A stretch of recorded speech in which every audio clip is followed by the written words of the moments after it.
I think it's time for an explainer, because there's kind of a lie out there in some headlines, and the truth's never popular, so here we go.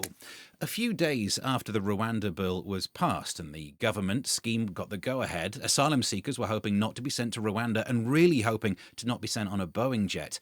People saw headlines that made them upset, like this. Civil service unions tried to block Rwanda crackdown, the Daily Mail. And civil service unions to stop Rwanda flights with judicial review, the Telegraph. Flipping typical civil servants, uncivil servants more like, that's what I call them. The Blob didn't like it when I thought it was just a woman thing, but now, ugh.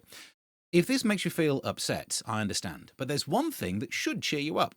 That's not what's happening. The headline tells you a story of the civil service servants doing this to thwart. Thwart is, you only really get a word like thwart in stories like this or in superhero film. To thwart the will of the elected members of parliament.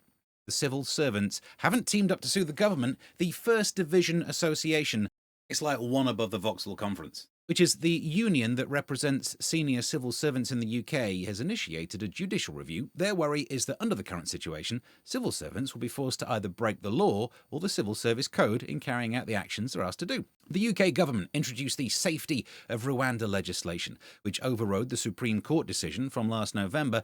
The court had ruled that Rwanda was not a safe place to send genuine refugees because they could face torture if they were returned to their home countries. I mean, it's not really saying Rwanda's not safe, it's saying the home nations of genuine refugees aren't safe. So, duh. The government's bill fixed that problem, though. They passed a bill which allowed ministers to ignore the European Court of Human Rights and directly instruct officials to organise the flights. Bosh, sorted.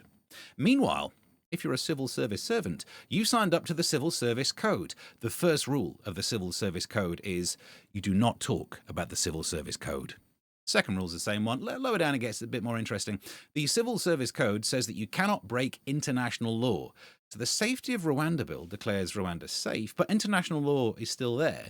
The government can legally ignore it, but the civil servants are left in a tricky situation. They have to do what the ministers tell them, and they have to stay within international law.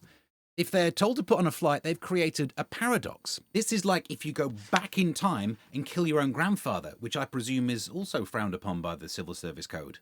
The union wants the High Court to rule on whether this aspect of legislation would put the civil servants in conflict with their legal obligations or not. So look, if the union is successful, it could likely see the government have to do another parliamentary vote which will either specify in law that the UK can ignore the injunctions, or they'll amend the Civil Service Code.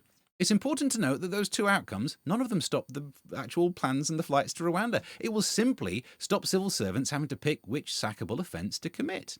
This explains headlines like this. Sunak confident civil service will enact Rwanda bill despite legal concerns. The Guardian.